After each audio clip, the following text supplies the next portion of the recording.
क्या जिस तीसरे विश्व युद्ध से बचने की पूरी दुनिया ने कोशिश की, अब वो रूस यूक्रेन जंग से शुरू हो चुका है? ये सवाल इसलिए क्योंकि जो ट्रंप रूस यूक्रेन जंग को चुटकियों में खत्म करने का दावा कर रहे थे, वो ट्रंप ही अब रूस और पुतिन को धमकाते हुए कह रहे हैं कि अमेरिका और नेटो देश मिलकर कुछ बड़ा करने वाले हैं। और पुतिन के पास 48 घंटे हैं कि वो लंबी और खूनी जंग करना चाहते हैं या फिर यूक्रेन के साथ युद्ध विराम। हम आपको दिखाने जा रहे हैं कि कैसे रूस से जंग के लिए एस्टोनिया में जबरदस्त तैयारियां चल रही हैं, जबकि पोलैंड, जर्मनी, फ्रांस और ब्रिटेन रूस के खिलाफ खुलकर जंग का ऐलान करने लगे हैं। फ्रांस ने डंके की चोट पर कह दिया है कि हम किसी भी कीमत पर यूक्रेन को हारते हुए नहीं देख सकते हैं, जबकि रूस ने ऐलान कर दिया है कि जब तक यूक्रेन में रूस का स्पेशल मिलिट्री ऑपरेशन पूरा नहीं हो जाता, तब तक रूस जंग नहीं रोकेगा। इधर रूस की तरफ से चीन ने ऐलान कर दिया है कि हम हारते हुए रूस को नहीं देख सकते हैं, जबकि दूसरी तरफ जंग की जबरदस्त तैयारी को लेकर रूस के विदेश मंत्री इस वक्त उत्तर कोरिया में मौजूद हैं और वहां के supreme leader Kim Jong Un से आगे की भीषण जंग को लेकर तैयारियों में जुटे। कुल मिलाकर रूस की तरफ से चीन, ईरान और उत्तर कोरिया जंग के मैदान में आर पार के मूड में आ चुके हैं और इधर अमेरिका अब मजबूर हो गया है कि अगर उसने यूक्रेन का जंग में खुलकर साथ नहीं दिया तो रूस के खौफनाक हमलों की वजह से पूरे यूक्रेन पर कब्जा हो जाएगा। रूस यूक्रेन युद्ध तीसरे विश्व युद्ध का कारण बन चुका है। अमेरिका ने घातक हथियार, मिसाइलें, ड्रोन और एयर डिफेंस सिस्टम यूक्रेन को देना शुरू कर दिए हैं। अब अमेरिका और रूस की आमने सामने की जंग तय हो चुकी है। उत्तर कोरिया में मौजूद रूस के विदेश मंत्री सर्गेई लावरोव ने जो तेवर दिखाए, वो साबित करते हैं कि जंग बेहद विनाशक होने जा रही है। जिस रफ्तार से इस वक्त रूसी सेना यूक्रेन के 5 प्रांतों यानी बड़े इलाकों पर अंधाधुंध हमले कर रही है, उससे साबित होता है कि रूस ने अपने स्पेशल मिलिट्री ऑपरेशन बेहद तेज कर दिए हैं। खासतौर से ट्रंप और पुतिन के बीच 60 मिनट तक फोन पर हुई लंबी बातचीत के बाद यूक्रेन पर हमलों में बेतहाशा तेजी देखी गई। हैरानी की बात तो यह है कि जो राष्ट्रपति ट्रंप यूक्रेन को हथियार देने से मना कर रहे थे, वो अब न सिर्फ यूक्रेन को हथियार देने के लिए उतावले हो गए हैं, बल्कि जरूरत पड़ने पर रूस से सीधी जंग करने का संकेत भी दे दिया है।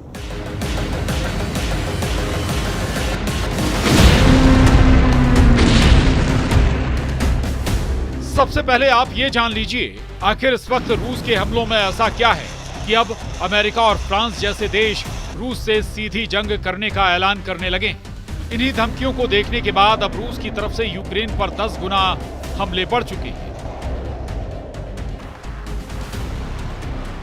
पिछले 36 घंटों से रूसी हमलों ने यूक्रेन की राजधानी कीव में कोहराम मचा दिया है। यूक्रेनी राष्ट्रपति वोलोदिमीर जेलेंस्की ने रूस पर 18 मिसाइलें और लगभग 400 हमलावर ड्रोन दागने का आरोप लगाया।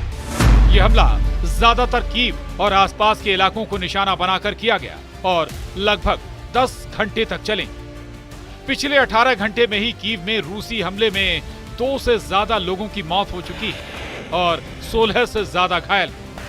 ये मौत का आंकड़ा भी इसलिए हैरान कर रहा है क्योंकि कीव को अमेरिका और यूरोप के एयर डिफेंस सिस्टम से मजबूत हवाई हमलों से सुरक्षा दी गई है, लेकिन उसके बावजूद लोग कीव में मारे जा रहे हैं। यह हमला रूस द्वारा युद्ध के अपने सबसे बड़े हवाई हमले के एक दिन बाद हुआ, जिसमें 728 ड्रोन और 13 मिसाइलें शामिल थी। 10 जुलाई को ही रूस के हमले में यूक्रेन के चेर्निहिव, सुमे, पोल्टावा, किरोवोग्राद और खार्किव क्षेत्र में भारी तबाही हुई। वहीं रूसी रक्षा मंत्रालय का दावा है कि उसकी सेना ने काला सागर, बेलगोरोड, कुर्स्क, क्रीमिया और पेंजा के ऊपर 17 यूक्रेनी ड्रोनों को रोका था।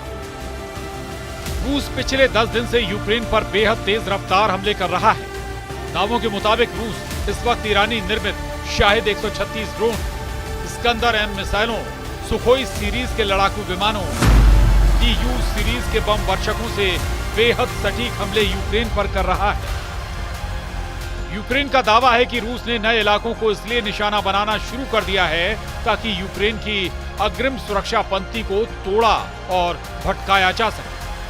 कुछ खबरों में दावा किया गया है कि पुतिन के आदेश पर रूसी सेना की छोटी छोटी टीमों को यूक्रेन पर हमला करने के लिए भेजा गया। 4 और 2 पहियों वाली बाइकों से रूसी सेना यूक्रेन के नए इलाकों में तेजी से हमले कर रही है, जिसकी वजह से यूक्रेन के सामने समस्या ये हो गई है कि रूसी सैनिकों की छोटी हमलावर टीमों को मारने में बहुत ज्यादा हथियार और सैनिकों की जरूरत पड़ रही है। रूस की इसी खूनी रणनीति को देखते हुए अमेरिका और फ्रांस ही रूस से सीधी जंग की तैयारी में जुट चुके हैं और इसीलिए अमेरिका ने ऐलान कर दिया है कि उसने यूक्रेन को हथियार सप्लाई शुरू कर दी है, जिसे रोका गया था। अमेरिकी अधिकारियों ने रॉयटर्स और एसोसिएटेड प्रेस को बताया कि अमेरिका ने यूक्रेन को तोप खाने के गोले और मोबाइल रॉकेट आर्टिलरी मिसाइलों की आपूर्ति फिर से शुरू कर दी। डोनाल्ड ट्रंप ने दावा किया कि उन्हें नहीं पता कि पिछले हफ्ते शिपमेंट को रोकने का आदेश किसने दिया। अधिकारियों ने नाम ना छापने की शर्त पर बताया कि 155 मिलीमीटर आर्टिलरी गोले और GAML RS यानी मोबाइल रॉकेट आर्टिलरी मिसाइलें उपलब्ध कराई जा रही हैं। पिछले हफ्ते रोकी गई शिपमेंट में 30 पैट्रियट मिसाइलें, 8500 155 मिलीमीटर आर्टिलरी गोले, 250 से ज्यादा सटीक GML RS मिसाइलें और 142 हेल फायर हवा से सतह पर मार करने वाली मिसाइलें शामिल। हैरानी की बात तो यह है कि अमेरिका के राष्ट्रपति के आदेश नहीं देने पर भी यूक्रेन को हथियार सप्लाई किसने रोकी, इसका सही पता अभी तक नहीं चला है। फिलहाल यूक्रेन को हथियार सप्लाई शुरू हो गई है।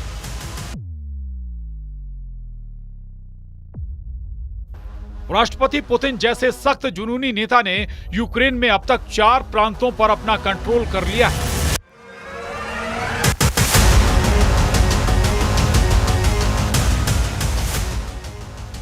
जबकि एक प्रांत पर कंट्रोल करने के करीब है।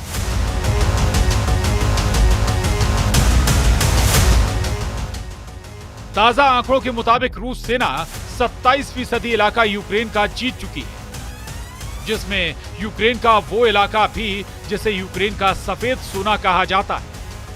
ताजा जानकारी के मुताबिक इस वक्त रूस की स्कंदर-M मिसाइलों ने यूक्रेन के चीथड़े उड़ाकर रख दिए हैं, जबकि राष्ट्रपति जेलेंस्की रूस से आखिरी जंग करने के लिए नेटो देशों से आखिरी जोर लगाने की गुहार लगा चुके हैं। हेग में नेटो समिट के दौरान जेलेंस्की और ट्रंप के बीच 50 मिनट की मीटिंग हुई थी, जबकि नेटो के 32 देशों ने मीटिंग में रूस से अगले 10 साल तक जंग का प्लान बनाया। इस नेटो तैयारी की ही वजह से रूस को परमाणु युद्ध के लिए मजबूर करना शुरू कर दिया है। रूस के विदेश मंत्री सर्गेई लावरोव ने एटम बम से तीसरे विश्व युद्ध को लेकर जो प्रलयकारी चेतावनी दी है, रूसी विदेश मंत्री सर्गेई लावरोव ने एक नई चेतावनी जारी की है कि परमाणु प्रलय घड़ी आधी रात के करीब आ रही है और तीसरे विश्व युद्ध की आम चर्चा हो रही है। लावरोव ने दावा किया कि रूस ऐसी परमाणु तबाही से बचने के लिए काम कर रहा है और राष्ट्रपति डोनाल्ड ट्रंप की सामान्य बुद्धि की इसलिए प्रशंसा कर रहा है ताकि अमेरिका और नेटो परमाणु तबाही से बच सकें। रूस की सरकारी ताश समाचार एजेंसी के अनुसार तुर्कमेनिस्तान के विदेश मंत्रालय में एक भाषण में लावरोव ने कहा, वैश्विक सुरक्षा शायद आज सबसे महत्वपूर्ण मुद्दा है, खासकर जब कुख्यात परमाणु प्रलय घड़ी आधी रात की ओर बढ़ रही है। ऐसी स्थिति को रोकना आवश्यक है और हम तबाही को रोकने के प्रयासों में सक्रिय रूप से लगे हुए हैं। यानी विदेश मंत्री सर्गेई लावरोव ने रूस के दुश्मनों को स्पष्ट संदेश दे दिया है कि अगर रूस को घेरने और दबाने की कोशिश करोगे तो आधी रात में टिक टिक करने वाली परमाणु घड़ी दुनिया में विनाश ला सकती है। हम पिछले लगभग 4 सालों से देख रहे हैं कि रूस अपने दम पर यूक्रेन समेत नेटो के 32 देशों से जंग कर रहा है, लेकिन हैरानी की बात तो यह है कि अमेरिका यूक्रेन को जंग नहीं जिता पा रहा। सबसे बड़ी बात तो यह है कि फ्रांस, जर्मनी, ब्रिटेन और अमेरिका की तरफ से यूक्रेन को मिले अरबों डॉलर के हथियार रूस के हमलों के सामने नाकाम हो गए। ऐसे हालात में जर्मनी और ब्रिटेन दो ऐसे देश हैं जो रूस को हर हाल में जंग हराने पर आमादा है। द हेग में हुई नेटो समिट में भी ऐलान किया गया कि रूस को हराने के लिए नेटो के सभी 32 देश मिलकर 5% ज्यादा पैसा रक्षा बजट पर खर्च करेंगे और अगले 10 सालों में रूस को तबाह कर देंगे। द हेग में हुई नेटो समिट में जैसे ही ये फैसला हुआ, उसके 24 घंटे के बाद जर्मनी में नेटो के लड़ाकू विमानों पर ऐसा हमला हुआ जिसके बारे में दावा किया गया कि इस हमले के बाद तीसरा विश्व युद्ध भड़क सकता है। 41 महीने से रूस यूक्रेन जंग चल रही है। इस बीच रूस का क्रूर मिसाइल मिशन यूक्रेन की सुरक्षा को भारी पड़ रहा है। Advance Iskander M missile America निर्मित पैट्रियट प्रणाली को बुरी तरह से तबाह कर रही है, जबकि रूस tornado S rocket launcher smart हथियारों से यूक्रेनी ठिकानों पर हमला कर रहे हैं। यूक्रेनी वायु रक्षा ध्वस्त हो रही है और युद्ध का मैदान तेजी से बदल रहा है। जेलेंस्की ने अमेरिका से अधिक पैट्रियट मिसाइलें मांगी हैं ताकि रूस का मुकाबला किया जा सके। अब ऐसे हालात में यूक्रेन के दक्षिणी क्षेत्र खेरसोन में रूसी हवाई हमलों ने कोहराम मचा दिया है। खेरसोन के गवर्नर अलेक्सांद्र प्रोकुडिन ने बताया कि रूसी सैनिकों ने पूर्वी यूक्रेन के डोनेस्क क्षेत्र में शिवचेंको गांव पर नियंत्रण कर लिया है, जो लिथियम भंडार के करीब है। रूसी रक्षा मंत्रालय के मुताबिक रूसी सैनिकों ने डोनेस्क में नोवोसिर्किव्का की बस्ती पर भी कंट्रोल कर लिया है। हालांकि यूक्रेन के टॉप जनरल अलेक्सांद्र सिरस्की का दावा है कि यूक्रेन की सेना ने इस हफ्ते यूक्रेन के उत्तरी क्षेत्र सूमे इलाकों से रूसी सेना की बढ़त को रोक दिया है, लेकिन उसके बावजूद रूसी सेना तेजी से निप्रोपेट्रोस इलाके की तरफ बढ़ रही है। ऐसे हालात में अगर रूस यूक्रेन के साथ जर्मनी, अमेरिका, फ्रांस और ब्रिटेन से भी जंग शुरू कर रहा है तो ये तीसरे विश्व युद्ध का साफ संकेत है।